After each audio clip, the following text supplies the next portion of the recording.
안녕하세요. 네. 어떻게 또 이 공부를 하시려고 마음을 먹으셨나? 네. 근데 빨리 시작하는 게 좋습니다. 이 공부는 특히 시험에 대한 전반적인 말씀을 들으셨을 거예요. 1차가 두 과목이 있죠. 부동산 학개론하고 민법하고 민법이 이제 민사특법 이렇게 되죠. 40문제씩 2.5점씩 해서 100점 만점이죠. 이렇게. 그리고 평균 60점을 넘어야 합격을 하죠. 그리고 어떤 과목이든 40점 밑으로 떨어지면 꽈락이라고 들어보셨죠? 네. 어쨌든 두 과목 다 각각 40점 이상이면서 평균 60점 이상 합격을 해야 그 다음에 2차. 만약에 2차는 점수가 남는데 이게 떨어진다면 이거 소용없죠. 소용이 없어요. 그러니까 1차를 떨어져 버리면 이거 아무리 점수가 좋아도 아무 쓸모가 없어져요. 이제 요거 붙고 그 다음에 요거 붙어요. 그래서 최근에는 옛날에는 이거 같이 준비했었는데 최근에는 1차만 먼저 준비하시는 분들도 많아요. 그러니까 하다 보니까 이제 벅차니까 공부 시간도 잘 안 나오고 그래서 제 이름은 말씀 안 드렸구나. 네. 이정환이라고 합니다. 네. 어쨌든 요 1차를 넘어야 그러니까 1차를 붙으면은 그 다음에 1차가 한번 면제되니까 2차를 볼 수 있는 게 한 번 더 남죠. 근데 어쨌든 요걸 꼭 붙으셔야 돼요. 그다음에 2차 과목이 이제 3개가 있죠. 부동산 공법이 있고 중개사법이 있고 공시세법이라고 이 두 가지.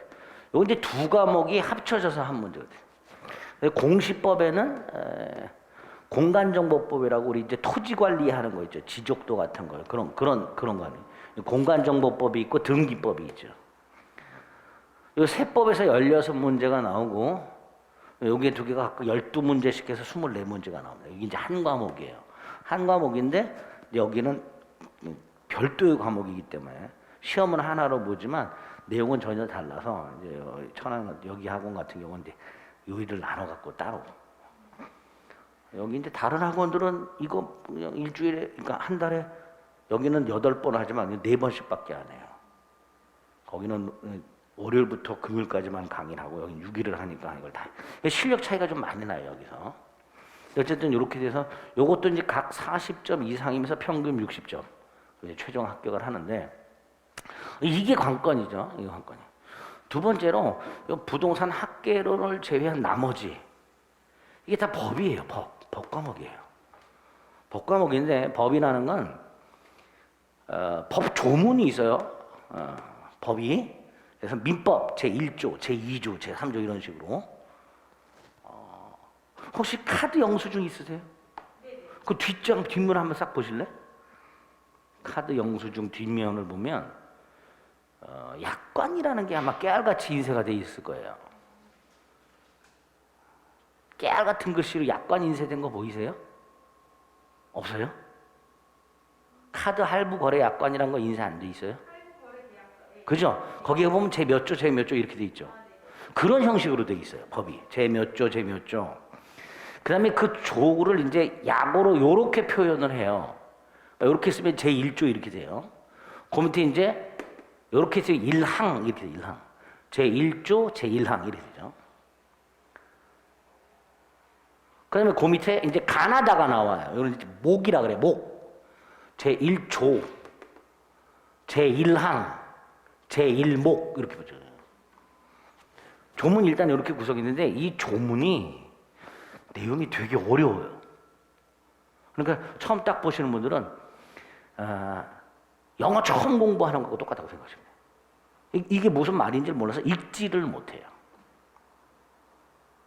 시험 보러 가시는 그날까지 용어를 제대로 몰라가지고 책을 못 읽는 분들이 태반입니다. 우리 왜 맹장 터지는 것을 병원에서는 뭐라고 부르죠? 의사들은? 충수돌기염이라고 부르죠. 근데 우린 뭐라 그래요? 맹장 터졌다 그러죠. 그러니까 맹장 터졌다 그러면 금방 알아듣기 쉬운데 의사가 만약에 충수돌기염입니다 그러면 그게 뭐예요? 하고 다시 되물어보잖아요. 똑같아요. 법에도 법 영역에서만 쓰는 전문적인 용어들이 있어요. 그 용어들이 일반인들이 별로 쓰질 않기 때문에 처음 보시는 분들은 이게 무슨 말인가를 몰라서 책이 안 읽혀지는 경우가 태반입니다. 그래서 책을 읽기 위해서 만든 과정이 요 민법 용어 해설이에요. 어쨌든 법이라는 것들은 이렇게 조문으로 이루어져 있고 그 조문에 법 영역에서만 쓰는 법률 용어들이 있단 말이에요. 영어로 따지면 영어 단어라고 생각하시면 돼요. 영어 단어. 그 다음에 표현이 있어요. 표현. 아주 이게 자주 써먹는 표현이 있어요. 뭐뭐 하지 아니한다, 대항하지 못한다, 뭐 이런 표현들이 있어요. 그러니까 영어로 따지면 수거라고 생각하시면 돼요. 수거. 그러니까 요거하고 표현. 요게 익숙해져야 책이 읽혀요. 오늘 그 프린트 받으신 것 중에서 차표지를 한번 펴볼게요. 뭐 잔뜩 써 있는데 법률 관계가 있고 법률 요건이 있고 밑에 법률 효과라고 있고 뭐 4번의 법률 관계 변동의 구체적인 모습 뭐 이렇게 돼 있고 한 장을 넘겨보면 권리취득의 원시취득이란 말이 있죠. 쭉 내려가면 무슨 동산 선의취득이란 말이 있고 그 밑에 민법은 제249조에서 평온하고 공연하게 동산을 양수한 자가 선의와 과실 없이 그 동산을 점유한 경우에는 양도인이 정당한 소유자가 아닌 때에도 즉시 그 동산의 소유권을 취득한다 이렇게 돼 있어요. 자, 지금 이 읽은 이 조문을 쫙 읽으면서 한 번에 무슨 뜻인지 딱 와닿아요, 안 와닿아요? 와닿아요? 안 와닿죠? 평온이란 말도 평온이란 말이 무슨 평화롭다 그런 뜻인 것 같긴 한데 그죠? 공연은 더욱이 그렇고요. 선의는 또 뭐고 과실 없이는 또 뭐냐예요. 점유라는 말도 흔히 듣는 말은 아니고 양수도 좀 그렇고 이렇게 단어 하나하나가 굉장히 낯설어요. 그리고 전체적인 문장도 쉬운 표현으로 되어 있지 않고 굉장히 어렵게 되어 있단 말이야. 그러니까 이걸 이 용어를 알고 표현을 알아야 이 내용이 이해가 되겠죠. 그죠? 그 작업을 이제 용어 작업에서 하는 거예요. 그래야 나중에 이제 기본서 같은 걸 쭉쭉 읽을 수가 있게 됩니다. 근데 이 용어 익숙하고 표현 익숙해지는 시간이 좀 오래 걸려요. 그러다 보니까 이제 11월 달에 내년 시험 대비 개강을 할 때도 물론 용어를 설명드리기 하는데 지금처럼 자세하게 못해요. 그래서 수험생분들이 책을 읽으면서 강의 들을 때 굉장히 힘들어 하십니다. 많이. 또 모든 과목의 뿌리가 요 민법이에요. 모든 제도나 모든 용어들이 민법에서 시작해서 쫙 이거 나와요. 그러니까 이게 기본이 돼요. 같은 한 과목이지만 해야 될 내용은 이거 훨씬 많아요. 또 2차 과목은 조문만 시험이 나와요. 조문이. 그런데 좀 전에 제가 조문을 용어를 알고 표현을 알아서 해석을 해야 된다 그랬잖아요. 그죠? 이 해석을 대법원이 해놓은 게 있어요. 대법원이. 그걸 판례라 그래요. 우리 법원은 어떨 때 가요? 분쟁 생길 때 가죠. 다툼이 생기면 법원으로 가가지고 판사님한테 해결해 주세요. 우리가 흔히 말하는 소송 같은 걸 한단 말이에요. 내가 돈을 빌려줬는데 안 갚아. 그럼 뭐 이제 산으로 끌고 가고 묻어가지고 뭐 이렇게 돈 받아내는 머리 짧은 아저씨들도 있지만 보통은 이제 소송을 제기한단 말이에요. 반환하라. 그래서 법원 가가지고 얘기를 하죠. 판사님 제가 돈을 빌려줬는데 보세요. 약정서가 이렇게인데 안 갚습니다. 갚게 해주세요. 이런 식으로 소송을 한단 말이에요. 그러면 우리 법원은 무조건 말만 듣고 판결을 내주질 않고 민법을 찾는단 말이에요. 이렇게 찾아가지고. 지금 다투고 있는 당사자들 사이에 그 다툼에 딱 들어맞는 조문을 찾아가지고 그 조문을 해석해서 이 조문은 이러이러이러한 의미가 있다. 따라서 니들 간의 분쟁은 이렇게 해결하겠다. 이게 판례라고 하는 거예요. 이게 민법에서 시험이 많이 나와요. 판례가. 근데 이 판례가 조문을 해석해 놨으니까 좀 쉽겠죠? 더 어려워요. 조문보다. 대법관님들이 무슨 옛날 조선시대 선비들도 아니면서 뭔 말을 그렇게 어렵게 써놨는지 그러니까 수험생분들이 이중으로 고통을 겪는 거예요. 민법에서는.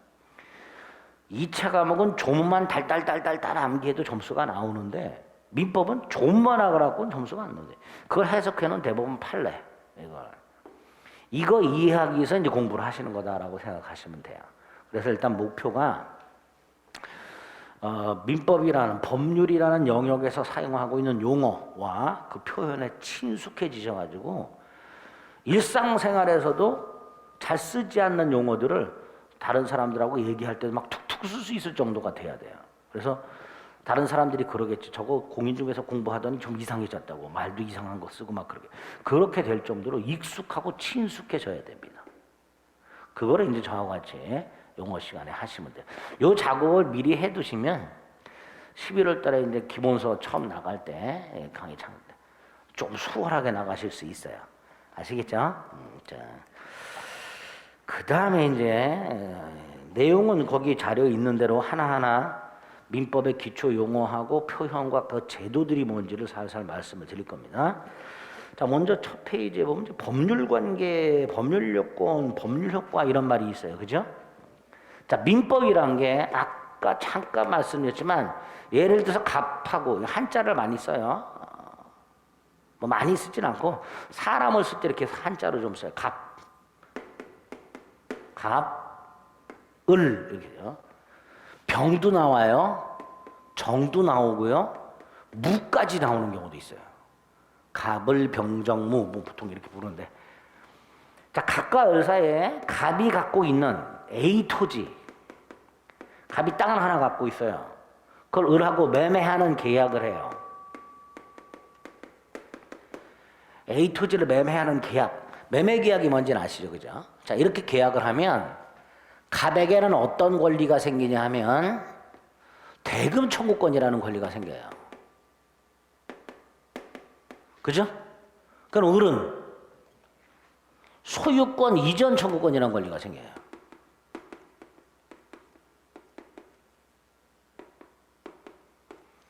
갑과 을에서 이렇게 A 토지 매매 계약을 하게 되면 갑에게는 대금 청구권이라는 권리가 을에게는 소유권 이전 청구권이라는 권리가 생겨요. 그럼 반대로 의무도 생기죠? 얘는 대금 지급 의무, 갑은 소유권 이전 의무 이렇게 생기죠. 이렇게 당사자 사이에 계약 등을 통해서 권리와 의무가 생겼잖아요. 이걸 법률관계라고 불러요. 법률관계. 권리와 의무관계. 이걸 법률관계라고 부르게 됩니다. 이 법률관계가 분쟁이 생겨. 이런 거 많죠. 을이 돈을 제때 안 주거나 대금을 주기로 한 날짜에 돈을 안 주거나 또는 을이 갑에게 돈을 줬는데도 갑이 소유권을 안 넘겨주거나 그럼 다툴 거 아니에요. 그죠? 그래서 법률관계에 분쟁이 생겼단 말이죠. 그럼 이 분쟁을 해결하기 위해서 최종적으로 법원으로 달려가는 거야. 그게 이제 소송이죠. 그러면 법원은 요 두 사람 사이 요 다툼 요거 매매. 민법을 쭉 조문을 보다 보면 매매 계약에 관련된 조문들이 나와요. 그럼 법원은 그 조문을 보고 해석을 해서 분쟁을 해결해 주겠죠. 그래서 마련된 법이 민법이다라고 생각하시면 돼요. 그래서 민법은 매매 등을 통해서 당사자 사이에 발생한 권리와 의무에 관한 분쟁을 해결해 주는 법이다. 이렇게 생각하죠. 그래서 이제 법률 관계란 말이 제일 처음에 나오는 거예요. 권리 의무 관계라고 돼 있죠. 예를 한번 읽어볼게요. 갑과 을이 갑소유 A 토지에 대해서 매매 대금을 1억 원으로 하여 매매 계약을 한 경우에 갑과 을에게는 뭐가 생긴다? 권리와 의무가 생긴다. 그 밑에 별표실 따라가면 갑은 1억 원 대금 청구권이라는 권리가 또 A 토지 소유권을 이전해 줄 의무가 을은 A 토지 소유권을 이전하라는 청구권과 1억 원 대금 지급 의무가 생기죠. 이런 걸 뭐라 하자? 위로 올라가서 법률관계라 하자. 이렇게 약속을 한 거예요. 그리고 그 법률관계에 다툼이 생기면 최종적으로 국가기관 즉 법원이 개입해서 분쟁을 강제적으로 해결을 해주게 됩니다. 그건 이제 소송이라고 하겠죠. 자, 두 번째 이런 권리 의무 관계가 이렇게 평등한 개인과 개인 간 사이에 발생한 걸 사법 관계 이렇게 불러요. 개인 사자로 써서. 그러면 예를 들어 내가 국가에 세금을 내야 돼. 그럼 국가는 나한테 세금을 내놓으라는 권리가 있는 거잖아요. 나는 세금을 내야 될 의무가 있는 거. 그럼 국가와 나 사이에도 법률 관계가 있잖아요. 근데 국가와 나는 평등해요, 불평등해요? 국가하고 나는 평등해요, 불평등해요? 보통은 평등하다고 생각하겠죠? 아니지. 세금 강제로 징수하잖아요. 나한테 현실적으로 뭘 주는 건 없어요. 세금 가지고 이제 뭐 다른 거 하니까 강제적으로 징수한단 말이에요. 이렇게 국가와 나 지방자치단체와 나 사이에도 권리와 의무가 존재하지만 평등하진 않아요.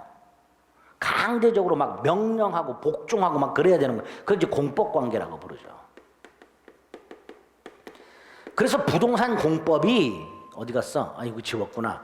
2차 과목에 부동산 공법에 가면 대부분 규제하는 법들이에요. 주택법이라든가 뭐 토지 국토이익 및 계획에 관한 법률 이런 게 다 국가가 국민에게 이렇게 해라 저렇게 해라. 그게 부동산 공법이에요.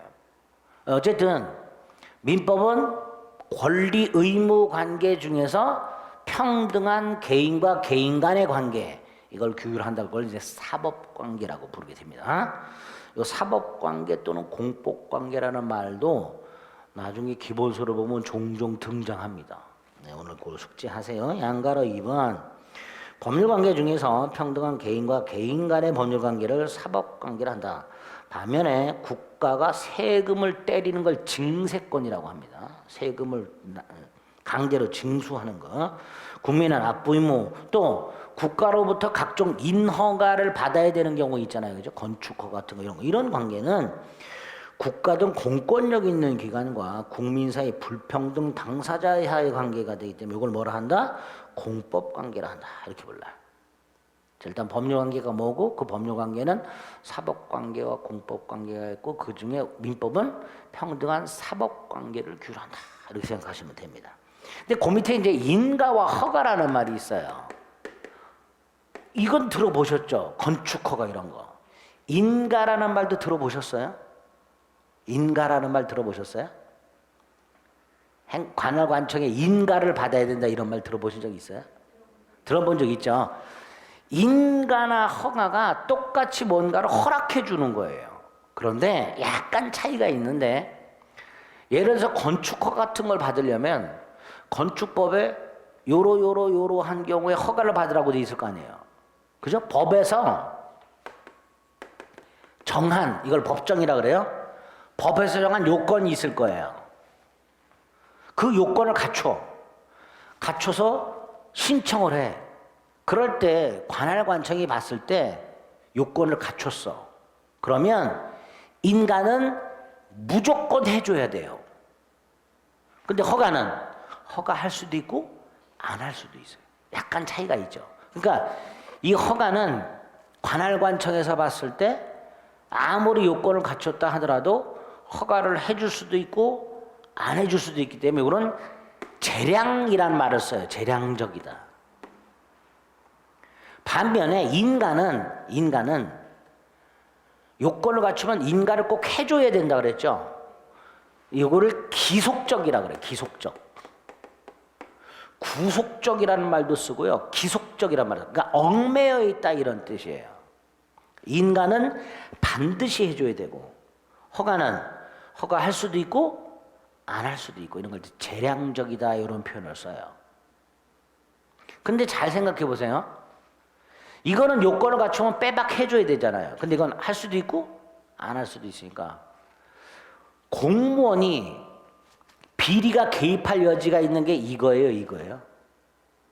공무원 한번 생각해 보세요. 공무원이 뇌물을 받는다든가 이런 비리가 개입될 여지가 있는 게 인가일까요? 허가일까요?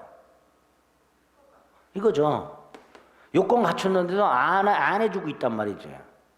그럼 돈 갖다 주면 해주고 이게 그거만. 어쨌든 인가하고 헌가 이렇게 나눠져 있어요.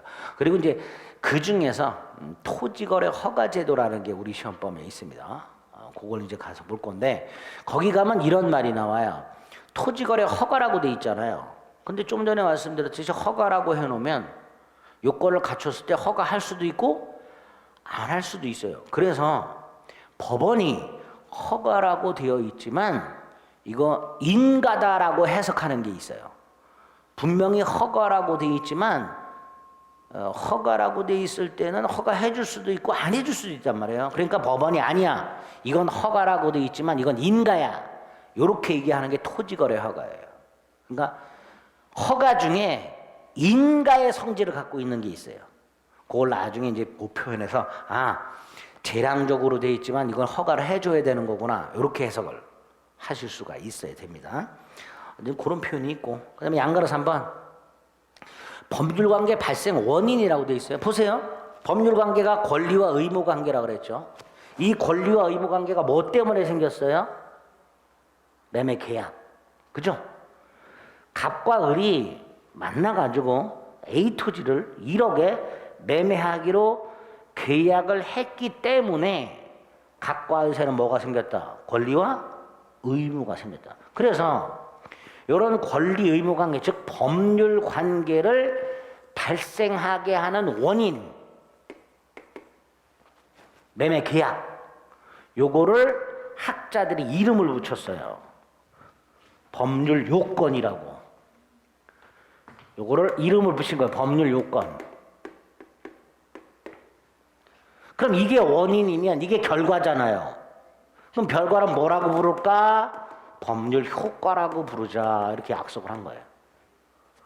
그래서 앞으로 법률 요건이라는 말과 법률 효과라는 말을 굉장히 많이 듣게 될 텐데, 자, 법률 요건 권리 의무를 발생케 하는 원인을 말하는구나. 두 번째, 법률 효과, 그 법률 요건에 따른 결과구나.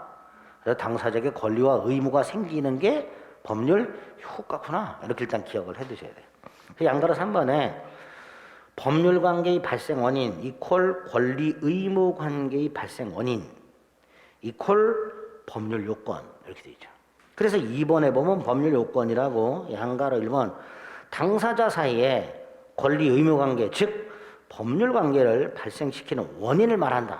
그게 법률 요건이다, 이렇게 되어 있죠. 그리고 이 법률 요건이 크게 두 종류가 있어요. 우리 민법에 법률 행위라는 게 있고요, 법률 규정이라는 게 있어요. 뭐 법률자가 이렇게 많이 붙었는지 몰라요, 그죠? 법률 행위, 법률 규정 두 가지가 있어요. 그 중에 법률 행위는 뭐냐? 이거예요. 이런 계약 같은 거예요. 자, 잘 보세요. 을은요, 요 A 토지를 원하고 있잖아요, 그죠? 을은 갑한테 1억을 주고 A 토지를 사는 이유가 뭐예요? A 토지 소유권을 취득하기 위해서. 반면에 갑은 을에게 땅을 파는 이유가 뭐예요? 돈이 필요해서. 자, 이렇게 얘네 둘이 계약을 할 때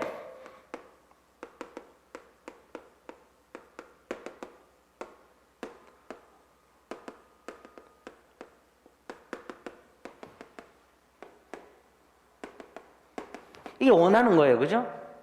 그 원하는 것을 갑이 표시하잖아요. 1억에 사라. 을도 표시하잖아요. 1억에 팔아라. 그죠? 이때 요 원하는 것을 의사라고 하고 표시라고 합니다. 이게 원하는 게 의사예요. 표시라고 해요. 결국 갑이 을에게 원하는 걸 표시하고 을이 갑에게 원하는 걸 표시해요. 그래서 계약을 딱 했어요. 그 결과 갑 원하는 걸 손에 넣죠. 그죠? 을도 원하는 걸 손에 넣죠. 이렇게 원하는 것을 표시해서 원한 대로 효과가 생겨. 그런 인간의 행위를 모아서 법률 행위라고 부르자고 약속을 한 거예요. 그래서 2번에 양가로 1번 법률 행위와 법률 규정이 있다. 양가로 2번 법률 행위. 법률 행위는 행위 한 사람이 의도한 대로, 원한 대로 법률 관계가 발생한다. 갑과 을 사이의 A 토지 매매 계약, 이런 것들이 거기에 해당이 되는 거예요. 그렇게 당사자가 원한 대로, 의도한 대로 권리와 의무가 생길 때 그런 행위를 모아서 뭐라고 부르자? 법률 행위라고 부르잖아요. 근데 법률 행위는 다시 거꾸로 돌아가면 원하는 걸 표시해야 된다 그랬죠. 그러니까 법률 행위 속에는 이 의사 표시라는 게 꼭 들어있겠죠. 우리 자동차에는 엔진이 들어있어야 되듯이 반드시 뭐 바퀴가 꼭 필요하듯이 법률 행위에도 반드시 뭐가 들어있다? 의사 표시라는 놈이 들어있어요. 의사가 뭐죠? 원하는 거 그걸 표시하게 될 겁니다. 그런 게 하나 있고요. 반면에 법률 규정은 좀 달라요. 예를 들어서요. 갑이 A 토지를 소유하고 있다가 사망을 해요. 사망을 하면 상속이라는 게 생겨요. 그죠? 자, 을이 A 토지를 상속을 받아가지고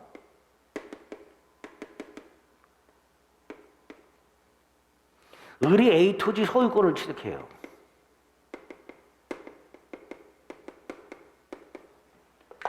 자, 이때 을이 A 토지 소유권을 취득할 때 자신이 A 토지 소유권을 원한다는 의사를 표시한 적이 있어요, 없어요?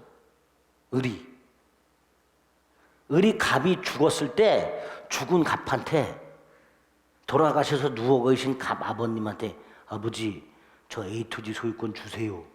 이거 표시한 적 없죠? 표시한 적이 없는데 민법에서 네가 상속인이니? 그럼 너 소유권 취득해. 이렇게 규정을 해놨어요. 그러면 요거는 을이 원한 대로 권리가 변동이 됐지만 이건 을이 원하지 않았지만 법률에 의해서 소유권을 취득하게 됩니다. 그러니까 권리가 변동되는 원인이 두 종류가 있구나. 원한 대로 행위에서 원한 대로 결과가 생기는 게 있고 원하든 원하지 않든 상관없이 법률 규정에 의해서 권리가 변동이 되는 경우가 있구나. 그래서 법률 요건에는 두 종류가 있다. 그 양가로 3이죠. 양가로 3번을 보세요. 계약이 아니라 상속 등 경매 등 당사자 의도와는 관계없이 법률 관계가 발생하게 되는 게 있다.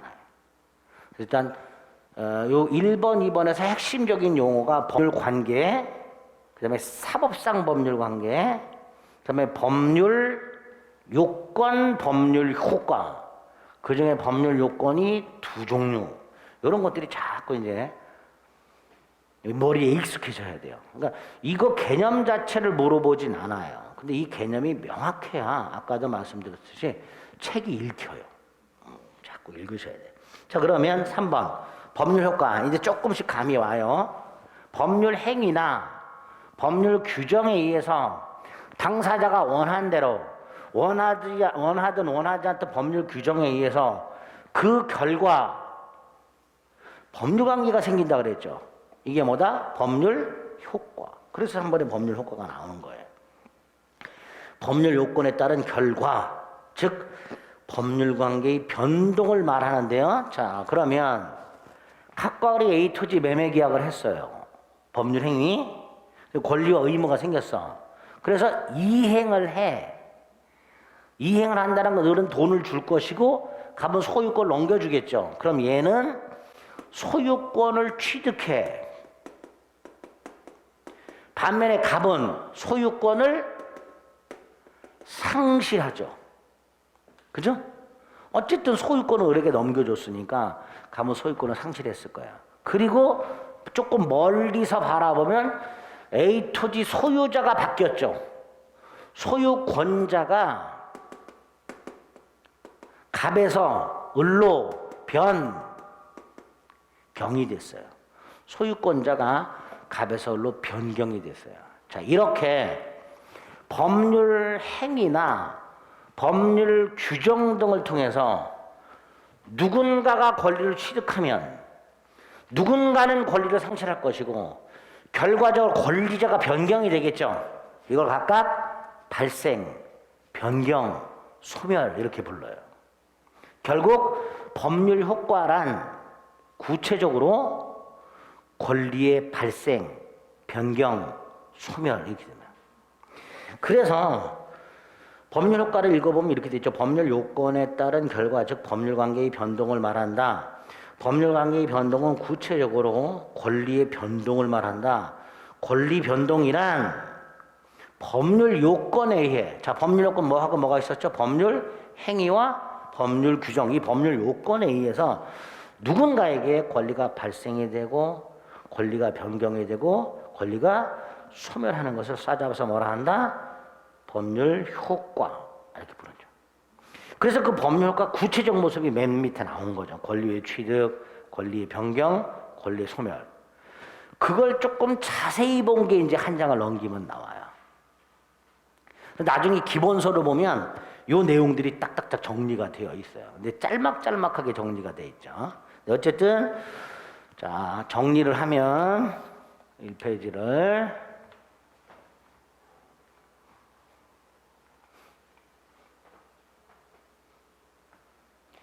매매 계약이나 상속 등을 통해서 권리가 변동, 이게 핵심이에요. 그리고 매매 계약 같은 걸 뭐라고 부른다? 법률 행위. 상속 같은 걸 법률 규정.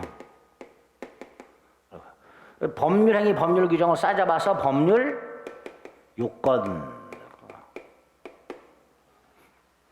매매 계약 같은 법률 행위, 상속 같은 법률 규정 등을 통해서, 즉 법률 요건을 통해서 법률 효과가 생기죠. 효과. 이게 원인이라 그랬고 이게 결과라 그랬어요. 그 법률 효과가 권리 변동을 말하고, 권리 변동이 누군가가 권리를 취득하고 권리가 변경이 되고 권리가 소멸하고, 이 세 가지가 나와요. 전체적으로 이렇게 딱 틀이 잡히는 거예요. 자, 이럴 때 저 단어들을 모르면 저게 눈에 보여도 무슨 말인지 못 알아듣게 되는 거죠. 정확하게 숙지를 자꾸 해주셔야 돼요. 자, 그러면 이 페이지를 보면 권리의 취득이 또 여러 가지로 분류가 돼요. 자, 권리의 취득, 누군가에게 권리가 발생하는 것을 말한다 라고 돼 있고요. 이게 크가지 두 가지 형태가 있다. 원시 취득이라는 게 있고 승계 취득이라는 게 있더라. 자, 그 중에서 원시 취득이란 건 없던 권리가 새로 생겨서 취득하는 거 생각하시면 돼요. 예컨대 건물을 내가 새로 지었어요. 그럼 건물 소유권을 취득하죠. 근데 이 건물 소유권은 다른 사람이 갖고 있던 소유권을 내가 넘겨받은 게 아니잖아요. 건물을 지어서 건물 소유권이 새로 생겼고, 그래서 건물 지은 사람이 소유권을 취득했잖아요. 그런 게 원시취득이에요. 대표적인 건물 신축 같은 거예요.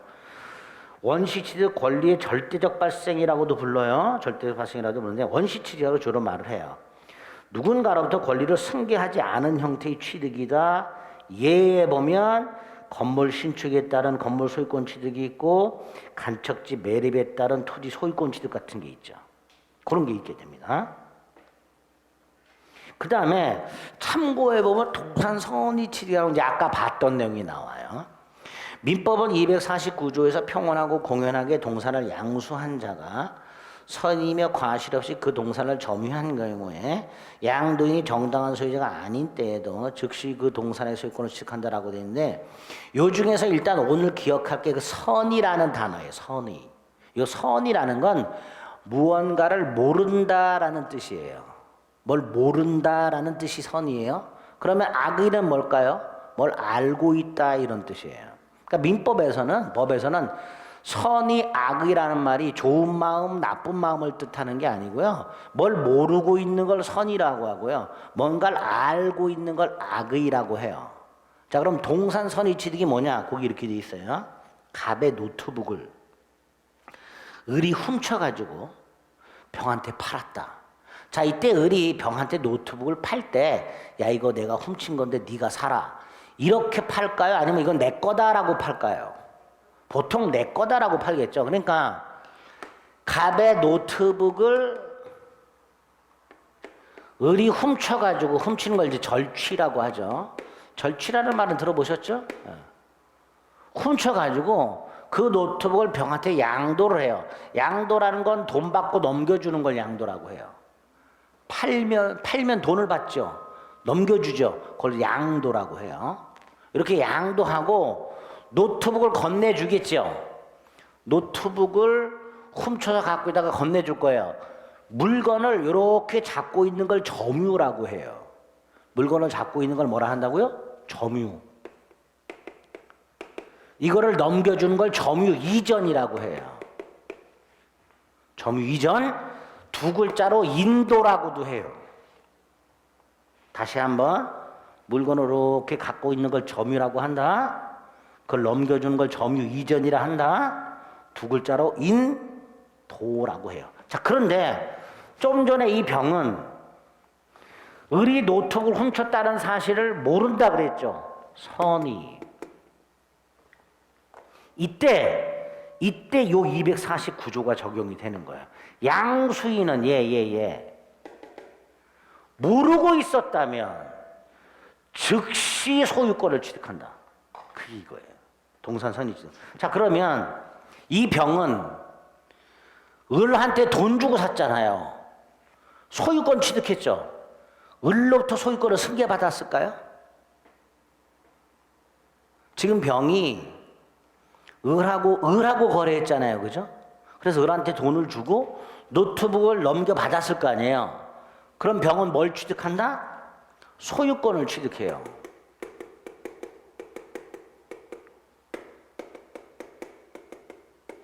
자, 이 소유권 어디서 온 걸까요? 자, 여기서 현재 이 노트북은 누구 소유일까요? 노트북 누구 거예요? 그죠? 얘죠. 얘는 소유권이 없어요. 그죠? 을은 노트북이라는 물건을 훔친 거지 소유권이라는 권리를 훔치지는 못해요. 그죠? 책을 훔쳐갔어. 책이라는 물건을 훔쳐간 거지 책의 소유권이라는 권리를 훔쳐간 게 아니란 말이죠. 그러니까 을이 갑수의 노트북을 훔쳤다 하더라도 소유권은 얘한테 있는 거예요. 근데 그걸 얘한테 팔았어요, 을이. 그리고 병은 모르고 있으면 소유권을 지켜요. 얘로부터 소유권을 승계받은 게 아니죠. 그죠? 그럼 얘한테서 승계받았나요? 이 병의 소유권 취득했잖아요. 갑의 소유권을 넘겨받은 거예요? 잘 생각해 보세요.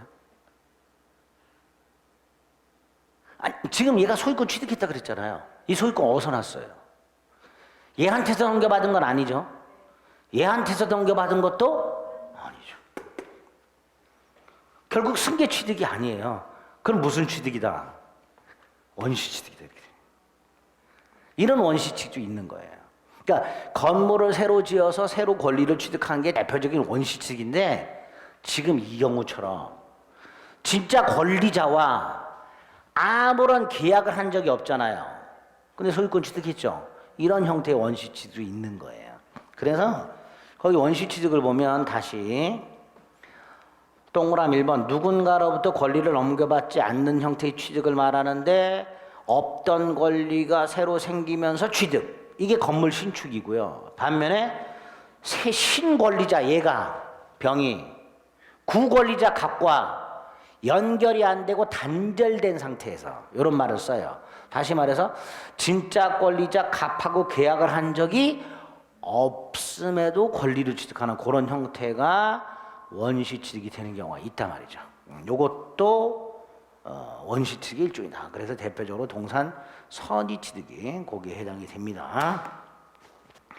예를 읽어볼게요. 갑의 노트북을 을이 훔쳐가지고 병에게 양도한 경우에 병이 을을 노트북에 대한 정당한 소유자라고 믿고 신뢰 병은 노트북에 대한 소유권을 취득하게 된다. 이걸 동산 소유권 선의 취득이라 한다. 자, 이런 원시 취득의 형태가 하나 있어요. 그래서 건물 신축이라든가 동산 선의칙. 이 동산 선의칙도요. 간간히 지문에 등장하는데 수험생분들이 동산 선의칙이 뭔지를 그렇게 설명을 드려도 잘 몰라. 요런 형태다라고 처음에 머리에 쐐기를 박아두면 책을 읽기가 좀 많이 수월해집니다. 일단 그렇게 되고요.